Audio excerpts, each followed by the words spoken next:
चीज आपको ये पता चलती है कि अगर आप प्रीवियस ईयर से परेशान नहीं, जो है क्वेश्चंस को 9 था जो हमने लास्ट किया, तो एक जो पीडीएफ मैं आपके लिए बना रहा हूं माय डियर स्टूडेंट्स, वो आपके लिए बना रहा हूं PYQ, प्रीवियस ईयर क्वेश्चंस के पैराजंबल्स की मैं आपके लिए पीडीएफ बना रहा हूं। तो आपको टेंशन लेने की जरूरत नहीं है, आपको ठीक है, आपको प्रीवियस ईयर क्वेश्चंस की जो है वो पैराजंबल्स की पीडीएफ आपको मिलेगी, जो सोल्व करने हैं, जितने मैंने करा दिए वे, प्लस इसी में से आपको और होमवर्क क्वेश्चंस में आगे दे दूंगा प्रैक्टिस के लिए, आप बेफिक्र रहिएगा। तो आज हम स्टार्ट कर रहे हैं अपना क्वेश्चन नंबर 10 से। ध्यान से जरा क्वेश्चन नंबर 10 को देखिएगा।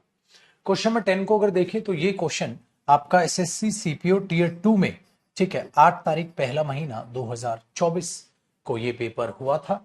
ठीक है, देखिए क्वेश्चन नंबर 10 इसमें कह रहा है जो पहला और 6 स्टेटमेंट है अपना, अगर हम बोले तो वो फिक्स है माय डियर स्टूडेंट। आपको ए बी सी डी ये चारों के चारों अरेंज करने हैं, जरा ध्यान से उनको समझिएगा और परखिएगा। ठीक है भैया। देखो, कहता है निकोलस जो है is not a usual photographer, वो एक यूजुअल फोटोग्राफर नहीं है, मतलब यहां से उस इंसान का जिक्र स्टार्ट हो रहा है। Next, he uses a kite to hoist his camera into the skies and clicks photographs while the camera dangles mid-air। ठीक है भैया, आगे he is a kite, ठीक है, एरियल फोटोग्राफर, वो अपने आप में एक, यहां पर भी उसका इंट्रो ही है बेटा, वो अपने आप में काइट एरियल फोटोग्राफर है। ठीक है, क्या वो एक काइट का इस्तेमाल करता है, ठीक है, कैमरे को ऊपर उठाने के लिए स्काई में, और वहां से फिर फोटो लेता है। तो माय डियर स्टूडेंट्स, अपने आप में एक दिमाग दौड़ेगी, आपको नजर ये आएगा बी और ए का आपस में नाता है, क्योंकि यहां पर इसी की चीज का जिक्र किया गया, यहां पर भी। आगे देखिए, fascinated he literally tied his 2 hobbies kite flying and photography together for a living. तो लिविंग के लिए वो फोटोग्राफी भी करता है और काइट फ्लाइंग भी करता है, काइट फ्लाइंग एंड फोटोग्राफी दोनों एक साथ करता है, तो ये अलग चीज है। During a trip to India, तो उन्होंने क्या किया, एक फोटो रिपोर्ट में kite making he learn about this unique style of photography during a trip to India, में उन्होंने ये फोटोग्राफी का स्टाइल सीखा। तो भैया ना तो ये इससे रिलेट कर रहा है, ये पक्का बी और ए आपस में जरूर रिलेट कर रहे हैं, और इससे भी ये साबित होती है बात माय डियर स्टूडेंट्स कि अ काइट एरियल फोटोग्राफर है। वो काइट एरियल फोटोग्राफर क्या होता है, वो होता है जो यूज करता है काइट को, ठीक है, कैमरा को हॉइस्ट करने के लिए इनटू द स्काई, और वहां से क्लिक करता है फोटो। तो पक्का बी और ए आएगा बेटा एक साथ, पक्का बी और ए एक साथ माय डियर स्टूडेंट्स आएगा। क्या यहां बी ए है? नहीं बेटा, ए से पहले जो है, बी से पहले ए तो इम्पॉसिबल है, तो बी ए है बी ए है नहीं, बी ए है नहीं, तो हमारे हिसाब से आंसर कौन सा हुआ? बी। एक बार बी आंसर को पढ़ लेते हैं। तो बेटा ये बंदा है अपने आप में एक यूजुअल फोटोग्राफर है, वो एक काइट एरियल फोटोग्राफर है, बी में कह रहा है। तो ये बंदा है जो फोटोग्राफर है, वो एक काइट एरियल फोटोग्राफर है, वो यूज करता है काइट का फोटो क्लिक करने के लिए। तो भैया पक्का से बहुत ही बेहतरीन तरीके से शुरुआत होने लग रही है, हमें सारा पढ़ने की जरूरत नहीं, ऑप्शन नंबर सेकंड आंसर हो। ये क्वेश्चन है बेटा आपका एसएससी सीपीओ टीयर 2 एग्जाम का 2024 का। तो आपका सारा का सारा जो डर है, भय है, अब निकल रहा होगा। आगे देखते हैं बेटा क्वेश्चन नंबर 11 में। 11 को जरा मैं देखने गया दौड़ के, तो ये भी सीपीओ 2024 में एग्जाम का ये क्वेश्चन है, और आया 2000 सीपीओ मेंस का 2023 का ये पेपर था, हुआ 2024 में था। ठीक है ना बेटा, ये ध्यान रखो। तो हमने देखा क्या है, she was a busy person and had no time to visit her mother. वो बहुत ही बिजी पर्सन है और उसके पास समय नहीं अपनी मम्मी को विजिट करने का। इट वॉज मदर्स डे, मम्मी मदर्स डे था भाई। She thought her mother would be please to receive the flowers. उसने सोचा कि फ्लावर्स उसकी मम्मी को मिलेंगे, बड़ा अच्छा लगेगा। ठीक है, women stopped at a flower shop, वो एक फ्लावर शॉप पे रुकी और उसने ऑर्डर किए कुछ फ्लावर्स। अब बेटा अब यहां से इसकी और इसकी हिंट है, इसकी और इसकी हिंट है। द फ्लावर्स कहां खरीदे फ्लावर्स?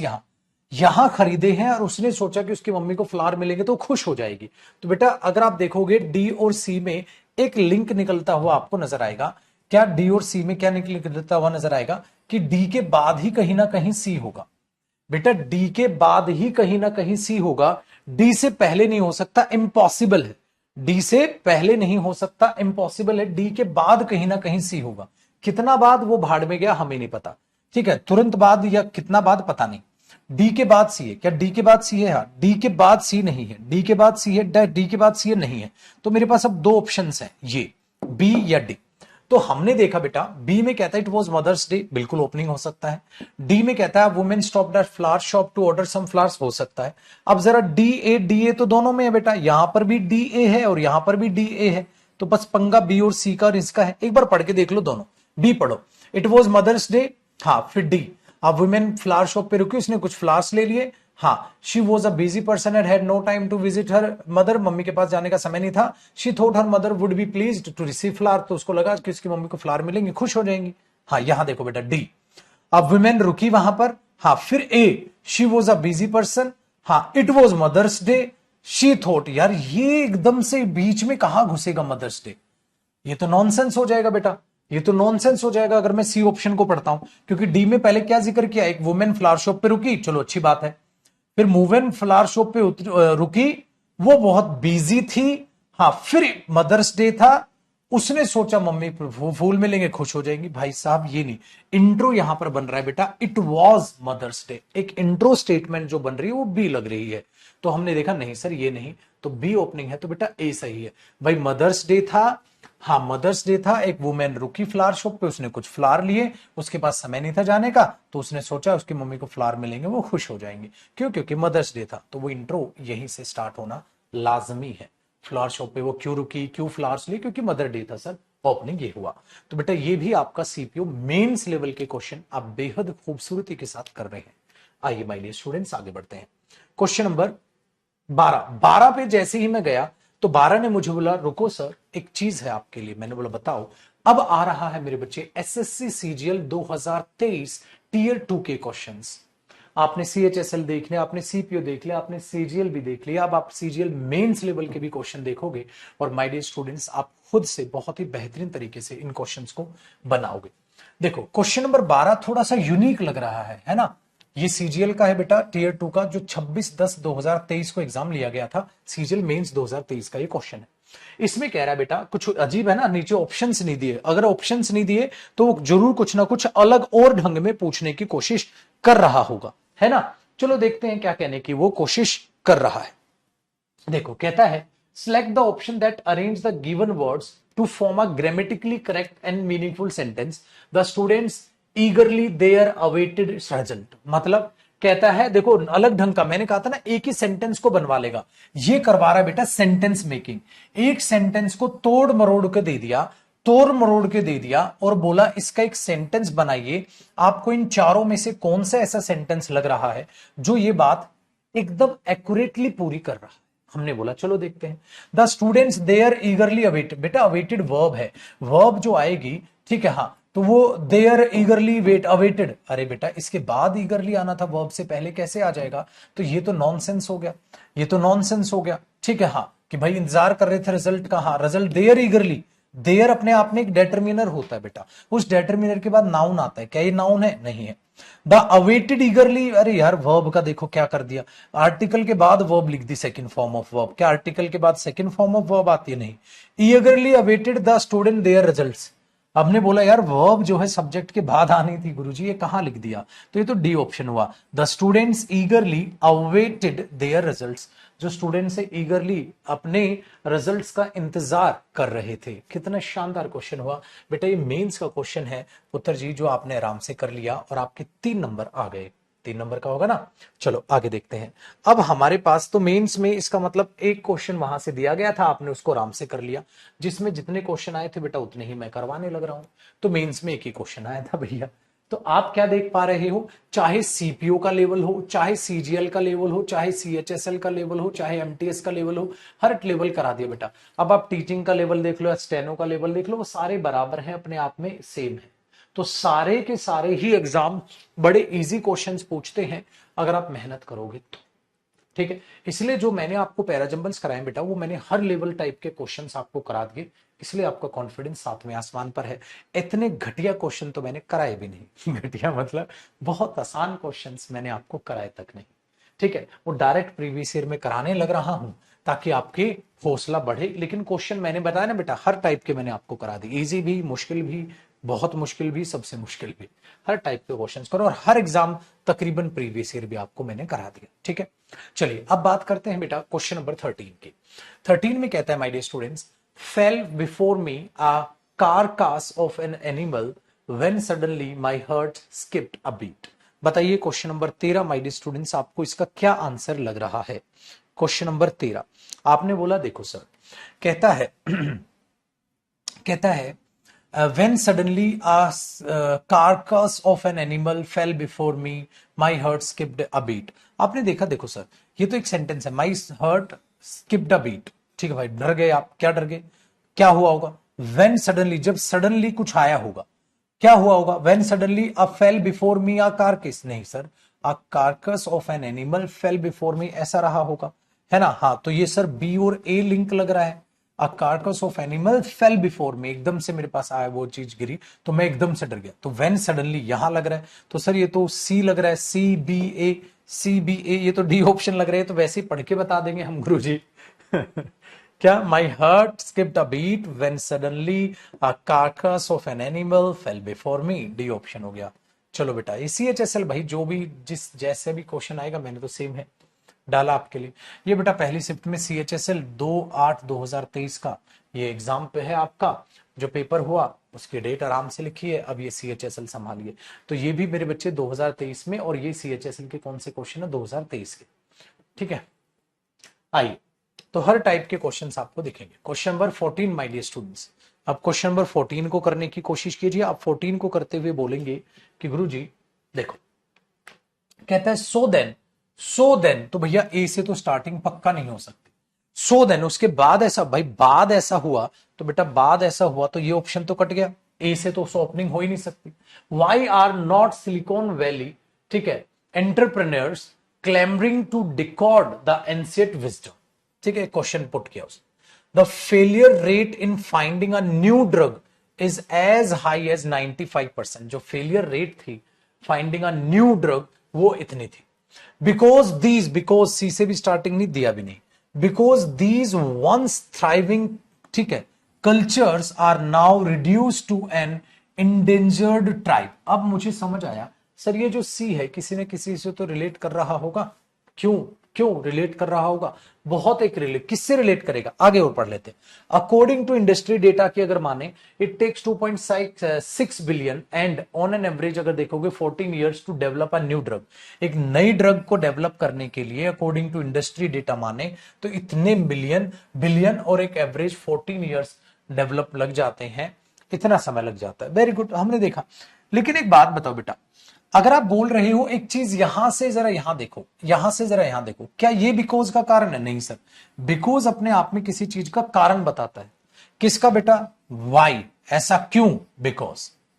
तो अगर आप ये अंडरस्टैंड करते हैं चीज को तो आपको ऑटोमेटिकली समझ आएगा ये जो क्वेश्चन है ये इसका आंसर है।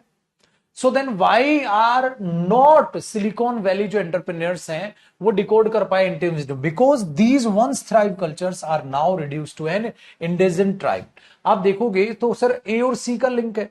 ए और सी का क्यों लिंक है गुरुजी? क्योंकि बिकॉज है, बिकॉज उसी चीज को तो एक्सप्लेन करेगा ना।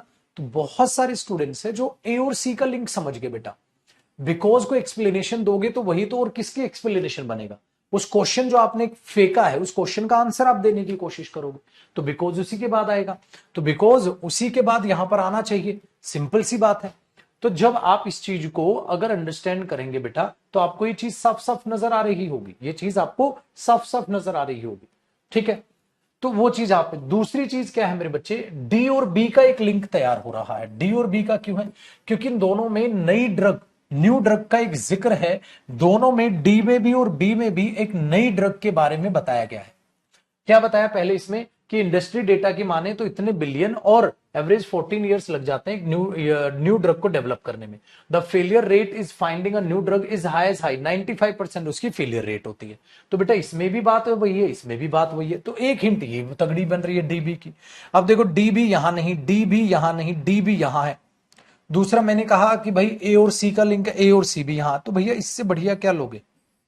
इतनी बढ़िया से हिंट पे हिंट, हिंट पे हिंट एग्जाम देना लग रहा है आपको कि भाई बिकॉज को पकड़ोगे तो आपको एसी एक साथ नजर आ जाएगा, और न्यू ड्रग डेवलपमेंट को पकड़ोगे तो आपको डी और बी एक साथ नजर आ जाएगा कि भाई ऐसा होता है और ये चीज। कई एक और हिंट देखोगे तो हमें डी ओपनिंग लग रहा है, क्योंकि ना तो ये ओपनिंग ना ये ओपनिंग, और बी ओपनिंग हो नहीं सकता, तो डी ओपनिंग है। एक और हिंट थी, ये ऑप्शन तो वैसे भी नहीं हो सकता। मतलब इतने बढ़िया बढ़िया हिंट आपको एग्जामिनर देगा। ठीक है, चलिए अब आगे बढ़ते हैं my dear students, question number 15 के बारे में बात करते हैं। 15 के बारे में बात करते हैं तो हर एग्जाम का, कई बच्चे क्या सोचते हैं, मुझे सीडीएस देना है सर, मैं सीजीएल की प्रैक्टिस क्यों करूं, सर मुझे सीजीएल देना, मैं सीडीएस की प्रैक्टिस क्यों करूं, सर मुझे तो सीपीओ देना, मैं सीजीएल। भाई सब प्रीवियस ईयर करो, सारे एग्जाम्स के प्रीवियस ईयर करो। समझ में, कभी भी ये सोच के मत करो कि मुझे तो ये सिर्फ देना। मैंने इसलिए हर टाइप के क्वेश्चन करा दिए, चाहे आप सीडीएस दो, चाहे आप एनडीए दो, चाहे आप टीचिंग एग्जाम दो, चाहे आप सीजीएल प्री दो, सीजीएल मेंस दो, सीएचएसएल, एमटीएस, एनडीए, कुछ भी XYZ, आपको हर टाइप का पैराजंबल करा दिया, हर टाइप का क्वेश्चन करा दिया। Question number 15 my dear students, in accordance with, ठीक है, hierarchical status of the services rendered, rewards are given and are not related to the economic value। अगर आप 15 को समझेंगे माय डियर स्टूडेंट्स तो जरा आराम से क्वेश्चन को बताने की कोशिश कीजिए क्या होना चाहिए।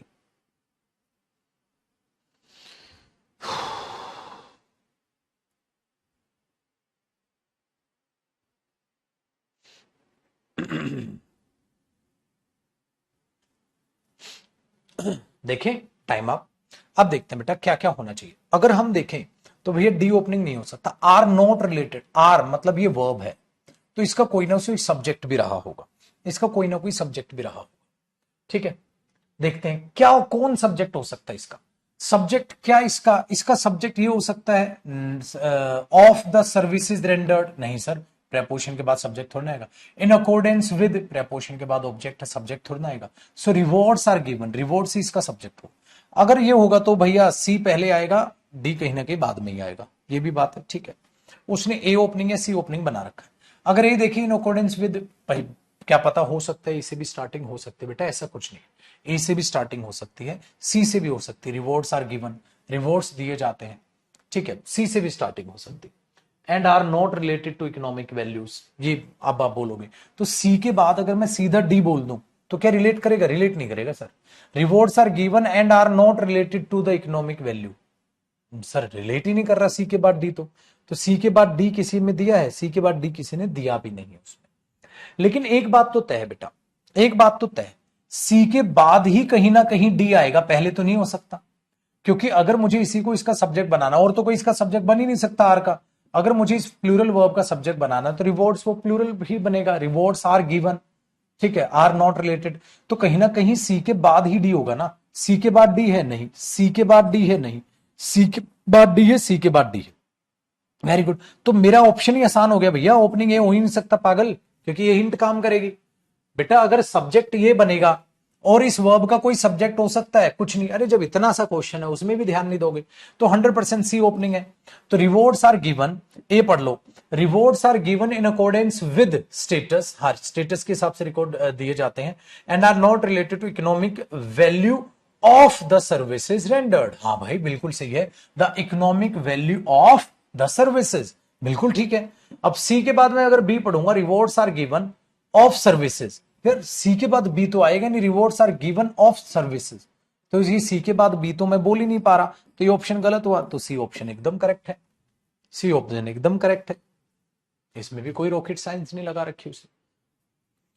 क्योंकि अगर मैं बोलूंगा बेटा रिवॉर्ड्स आर गिवन, दिए जाते हैं इन अकॉर्डेंस विद स्टेटस, हाँ, and are not related to the economic value of the services rendered, जो सर्विसेज रेंडर की जाती हैं उनके इकोनॉमिक वैल्यूज पे, ठीक है। तो यहां जचाना नहीं होता है बेटा, जहां देखो चीज मीनिंग क्या। सी के बाद बी कैसे बोलोगे आप, rewarded are given of, verb की थर्ड फॉर्म के बाद preposition given of the services, क्या गिवन के साथ ऑफ आता है, क्या कोई फिक्स प्रेपोजिशन का केस है, कुछ भी नहीं गुरुजी, तो इसके बाद आप ये बोल कैसे पाओ। फिर आइए अब my dear students question number 16 का जिक्र करते हैं। 16 में कहता है भैया CHSL 2023 पहली शिफ्ट का ये क्वेश्चन कहता है पार्ट्स ऑफ अ सेंटेंस है आर गिवन, जंबल किए गए हैं उनको और आपने उनको ठीक तरीके से बताना है। सच आपको मीनिंगफुल सेंटेंस उनका अरेंज करना है। ठीक है, meaningful part of a sentence are given below in jumble order except the first part. First part मतलब ये चीज ठीक है, ये चीज ठीक है। हाँ, अब आगे बताना आपको क्या होगा, मतलब ये चीज तो पहली तो उसने फिक्स कर दी, अब आगे बताना है बेटा आपको क्या होगा। पहले उसने फिक्स कर दी, ठीक है। देखे देखो, कहता है सच पोस्ट स्ट्रक्चरलिस्ट, ठीक है, प्रोनाउंसमेंट्स जो है हमारे पास, हाँ क्या करें, इस तरह की जो हमारे पास पोस्ट स्ट्रक्चरलिस्ट प्रोनाउंसमेंट्स हैं, हाँ क्या करती है, नॉट ओनली, अब देखो बेटा बहुत बढ़िया, नॉट ओनली का कंपाउंड किसके साथ बनता है, बट ऑल्सो के साथ। नॉट ओनली का कंपाउंड किसके साथ बनता है, बट ऑल्सो के साथ। तो नॉट ओनली इन द, ठीक है, American academic, but also in the third world countries. भैया ए और डी का तो मेरे हिसाब से फिर लिंक बनना चाहिए, बनना चाहिए। हिंट है, भगवान नहीं है हम, अगर एडी का लिंक बनना चाहिए तो यहां एडी है, नहीं है, यहां एडी है, यहां एडी है, क्या यहां एडी है, नहीं है, मेरे हिसाब से इन दोनों में से एक होगा। चलो एडी एडी और यहां B C S C B, अब वो चेक करना। अब यहां कहता on the literature of the third world, अब देखो थर्ड वर्ल्ड का जिक्र है और हाउएवर आ रहा है common feature of the literary theory practice. अब अगर हम देखें तो बेटा इसमें भी यहां पर थर्ड वर्ल्ड का जो है जिक्र किया गया है, ठीक है, किसमें, बी में, कि भाई थर्ड वर्ल्ड में ऐसा ये हुआ है, बी में बोला है, हाउएवर आ रहा कॉमन फीचर ऑफ। अब हाउएवर कह रहा है, अब ध्यान से सुनिए, भले ही, अब सी तो ओपनिंग नहीं है ना दिया है, अब यहां तो या तो ए ओपनिंग है बेटा या हमारा बी ओपनिंग है, ये तो कट ही गया, या तो ए ओपनिंग है या बी ओपनिंग है, ए को देख लो। सच, ठीक है, processualist pronouncement not only in academics but also in the third world countries.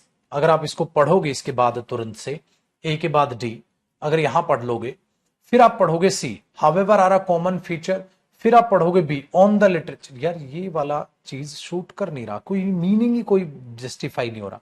अगर मैं इसको देख लू बेटा, कहता है सच, ठीक है, हाँ, post structuralist pronouncements on the literature of third world, ठीक है, हाँ, third world, however are a common feature, ठीक है, ऑफ द लाइब्रेरी थ्योरी, हाँ, और the literary, sorry, literary theory practice, practised कहां, नॉट ओनली इन, हाँ ये ठीक है भैया, ये रही, प्रैक्टिस्ड कहां कहां, not only in American academy और but also in the third world country. भाई ये चीज ठीक है, क्योंकि सी के बाद ए लिंक जो है वो सही है, सी के बाद ए लिंक जो है वो सही है माय डियर स्टूडेंट्स, तो भैया सही, ठीक है।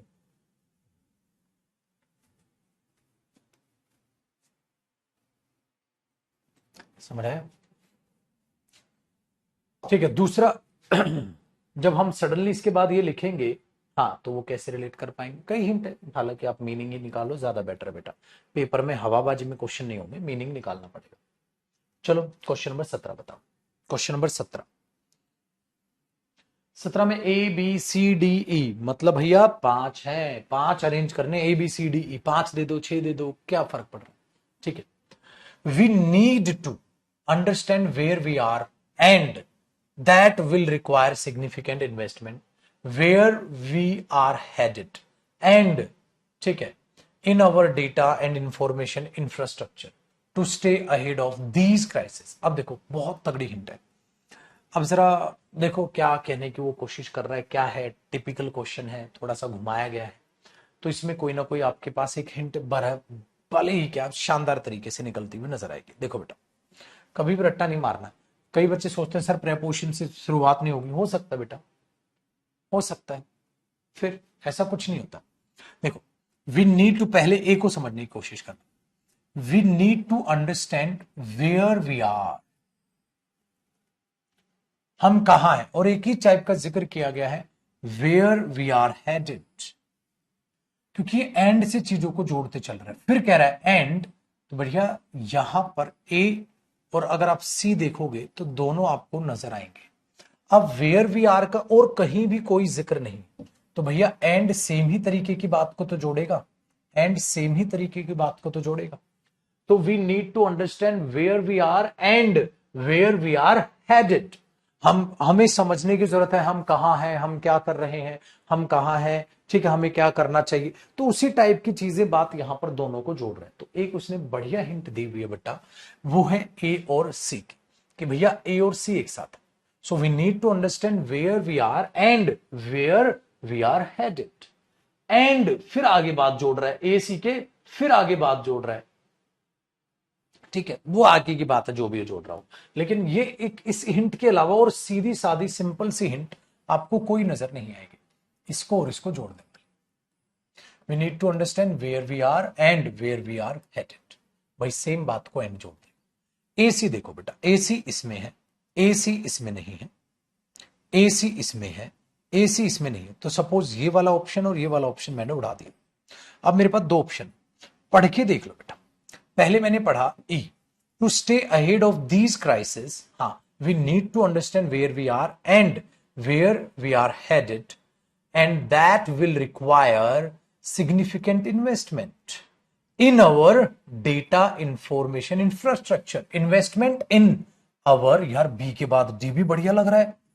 भाई इन्वेस्टमेंट किस में करनी है सर, हमें बी के बाद इन्वेस्टमेंट, डी देखो, that will require significant investment, इस चीज को बहुत बढ़िया इन्वेस्टमेंट चाहिए होगी in our data and information infrastructure, हमें अपने इंफ्रास्ट्रक्चर में इन्वेस्टमेंट चाहिए होगी।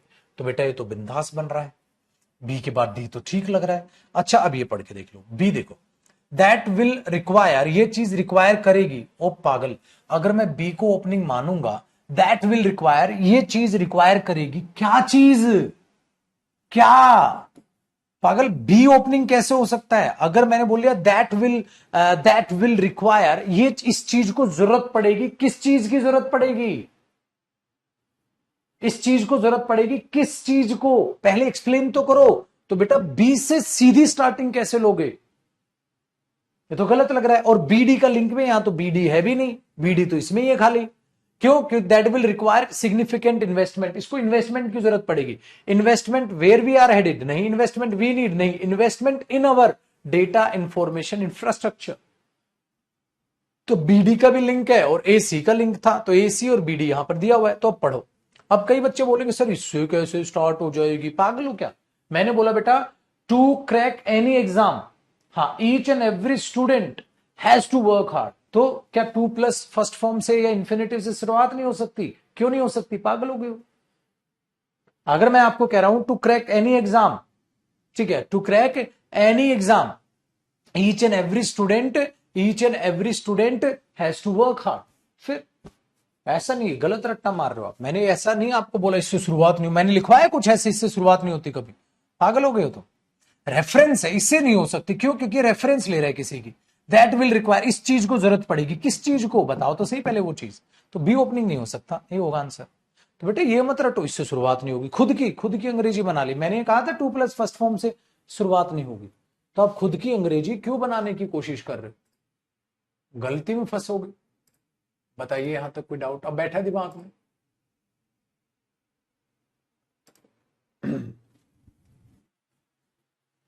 चलिए अब क्वेश्चन नंबर 18 को समझने की जरा कोशिश करते हैं। क्वेश्चन नंबर 18 को माय डियर स्टूडेंट्स अब देखिएगा। क्वेश्चन नंबर 18 क्या कह रहा है भैया, कहता है embarrassment and difficulty for them and himself. अब देखो एम्बेरसमेंट, ठीक है, हाँ, embarrassment and difficulty for them and himself, the great gods, ठीक है, Odin and Thor helping them with, ठीक है भाई, चलो देखते हैं ये यूज हो रहा है।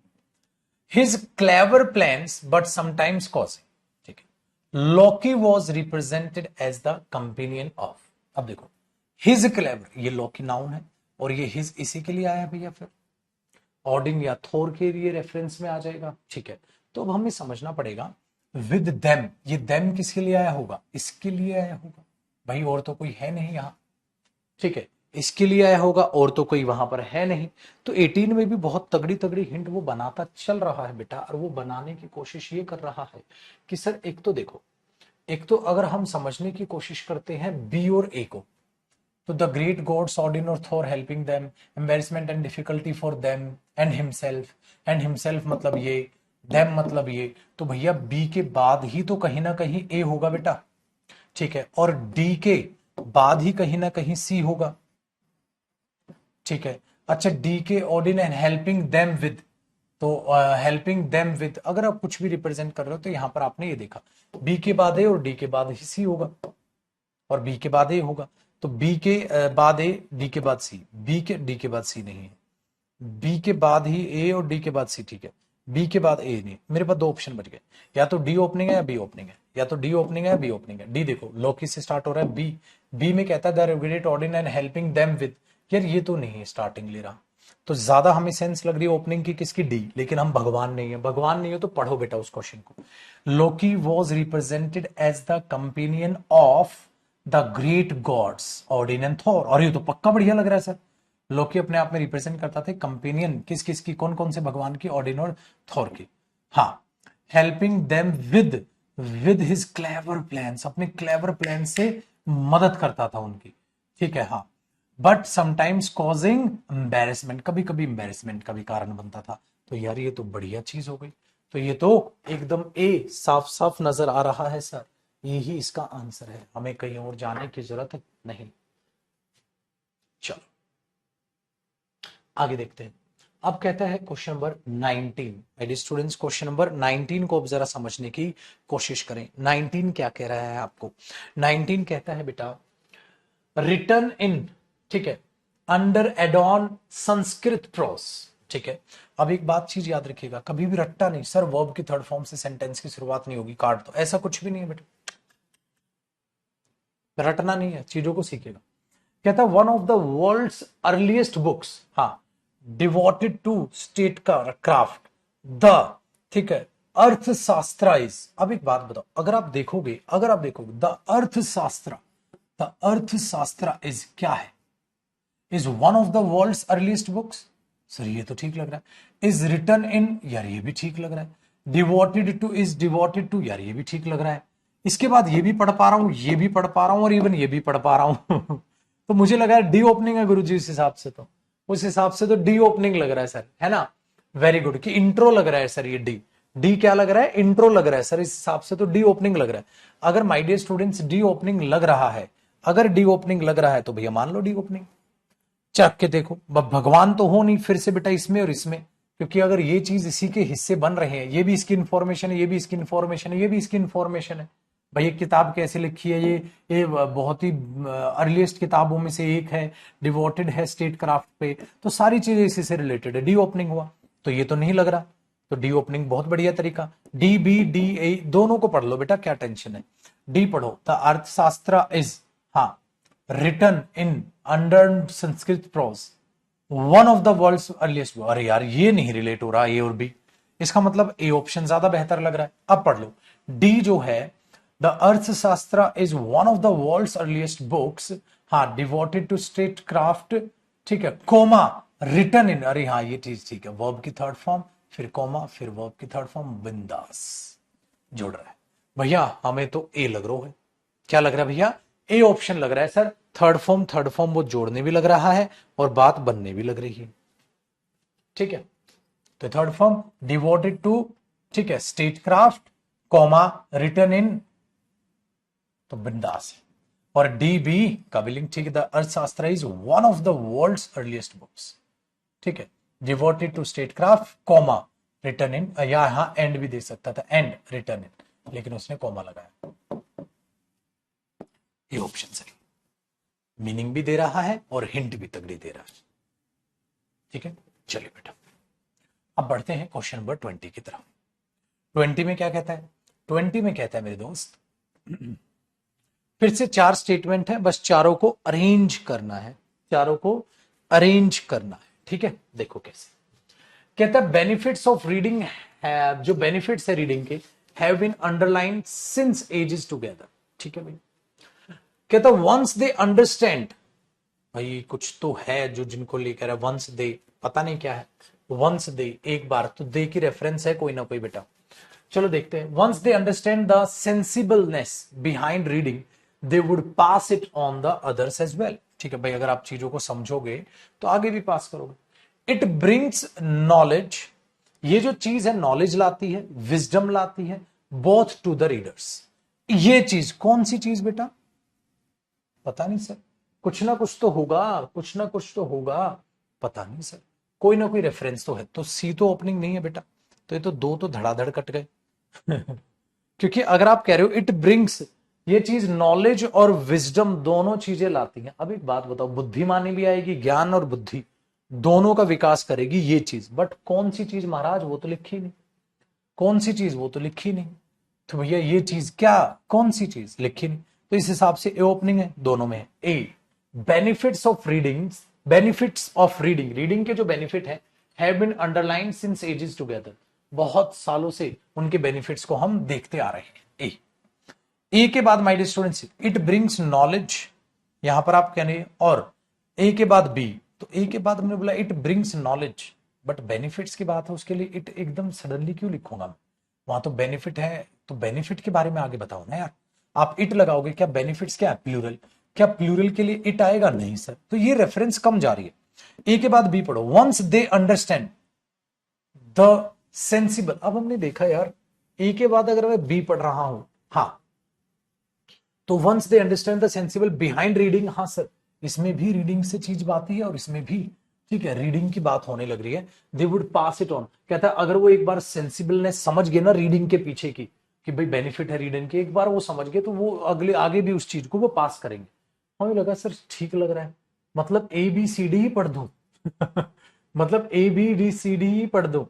कहता हाँ वही आंसर, क्योंकि अगर मैं ए के बाद सी पढ़ूंगा तो ये रेफरेंस कम ले रहा है। एक बार पढ़ के देख लो बेटा, ऐसा नहीं है कि पत्थर की लकीर हो, क्या पता वो रिलेट ना करे, समझ रहे हो, क्या पता वो रिलेट ना करे कि एबीसीडी पढ़ूं फिर एकदम से इट ब्रिंग, यार ये भी नहीं लग रहा। हमने बोला सर गड़बड़ है, गड़बड़ है, क्या लग रहा है? क्या कहता है वंस दे अंडरस्टैंड, दे कौन है ये? यार ये दे समझ नहीं आ रहा।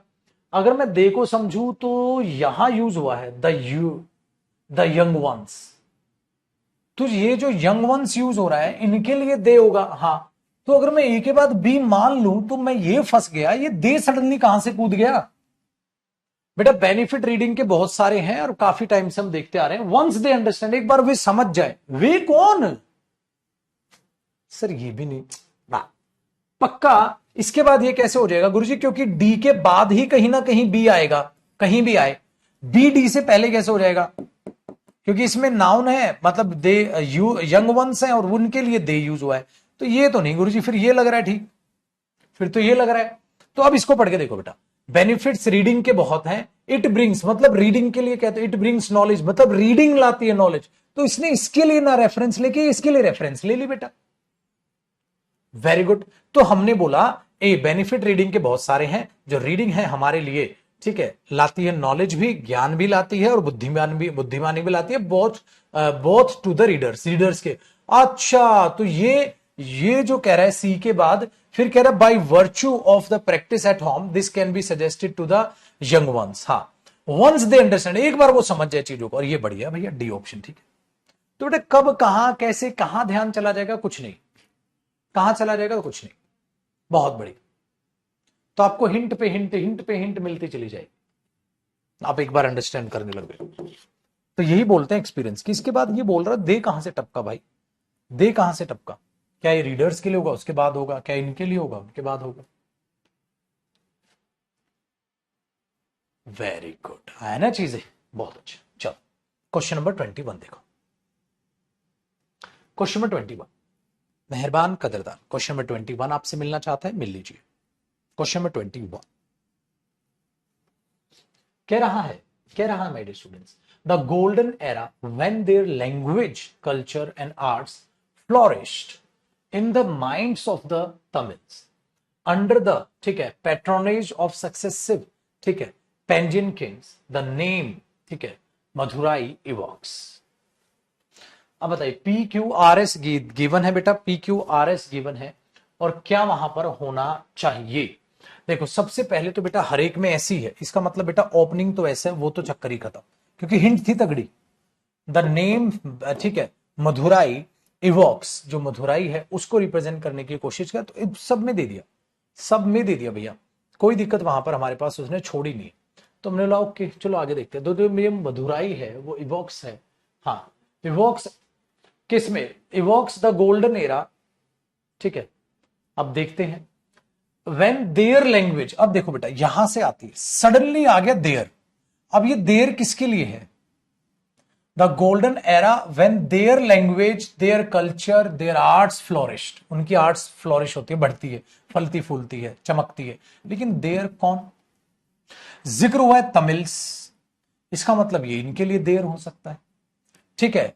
बात है किंग्स, वो वहां हो सकता है, लेकिन यहां रेफरेंस अगर इसके बाद सीधा पी बोलोगे तो एस के बाद पी तो नहीं आएगा बेटा, एस के बाद पी तो नहीं आएगा, ये बात तो तय है। आपने बोला हां जी गुरुजी, ये तो हिंट पे हिंट फेंके जा रहा है बेटा। एस के बाद पी आप नॉनसेंस करोगे तो आपका एक ऑप्शन तो ये कट गया, ठीक है सर, एक ऑप्शन तो ये पक्का चला गया। दूसरी एक हिंट है कि जो पी आ रहा है, अगर मैं बोलूं द गोल्डन एरा ऑफ क्या, उनकी भाषा, किन की भाषा, तमिल्स की भाषा, उनका तमिल्स का कल्चर, उनका तमिल्स का आर्ट, तो सर ये इसकी रेफरेंस ज्यादा ले रहा है, ठीक है ना, ऑफ द तमिल्स, हाँ इसकी रेफरेंस भी सर ले तो रहा है, ये वाली चीज इसकी रेफरेंस ले सकता है। तो हम ये देख सकते हैं कि क्यू के बाद ही कहीं ना कहीं हम पी की रेफरेंस लेके चल सकते हैं बेटा, क्यू के बाद ही कहीं ना कहीं हम पी की रेफरेंस लेके चल सकते हैं, क्यू के बाद ही कहीं ना कहीं पी की रेफरेंस लेके चल सकते हैं। अब क्यू के बाद अगर पी की रेफरेंस लेके चलेंगे बेटा, हाँ तो क्यू के बाद पी की रेफरेंस है तो ये भी खत्म, क्यू के बाद पी की रेफरेंस और क्यू के बाद पी की रेफरेंस है, एस क्यू इसमें भी है, एस क्यू इसमें भी है। बस इसको पढ़ लो, अब तो बचा ही क्या है, इसको पढ़ लो। एस क्यू कैसे, the name Madhuri evokes in the minds of the Tamils, in the minds of the Tamils. अब आर पढ़ो, अंडर द, ठीक है, पैट्रोनेज ऑफ सक्सेसिव, ठीक है, पेंडियन किंग्स, हाँ the golden era when their language culture and arts flourished. नहीं यार, फिर इसके बाद ये रेफरेंस नहीं, अगर ये देखो एस के बाद क्यों, the name Madhuri evokes in the minds of the Tamils the golden era when their language culture arts flourished under the patronage of successive, ठीक है, किंग्स। इसका मतलब उनकी जो भाषा, उनका जो कल्चर, उनका जो आर्ट फली फूली, वो किसके अंतर्गत, अंडर। तो भैया ये पी और आर तगड़ा हिंट है, पी और आर का लिंक है बेटा।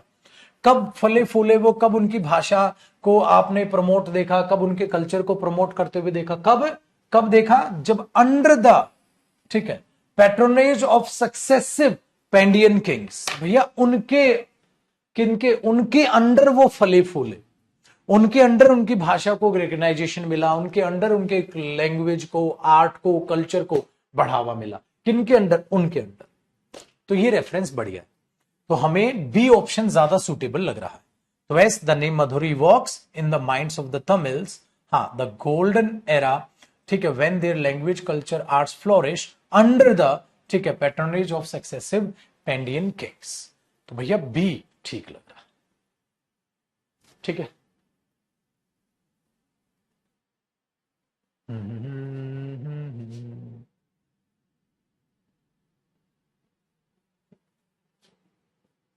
ठीक है, बी बेहतर लग रहा है।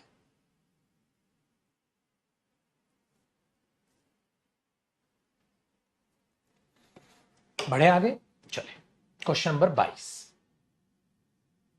22 क्या कहता है बेटा, अब 22 को जरा समझने की कोशिश कीजिएगा। कहता है as some 71% of earth surface is covered by salt water और ओशियन एंड कैसे, नॉट विद स्टैंडिंग दैट, ये notwithstanding, so notwithstanding that Europa and Enceladus moons of Jupiter and Saturn respectively, आगे देखते हैं, the continents themselves possesses lakes, rivers, in some cases seas, are both covered in ice, are both दोनों के दोनों covered हैं किसमें, ice में। भाई दोनों के दोनों covered है, ठीक है, ध्यान से सुनेगा। and are both covered in ice and earth is the true water world of the solar system। बेटा दोनों के दोनों कौन, दोनों के दोनों कौन कवर है, तो आप बोलोगे सर, ध्यान से सुनेगा,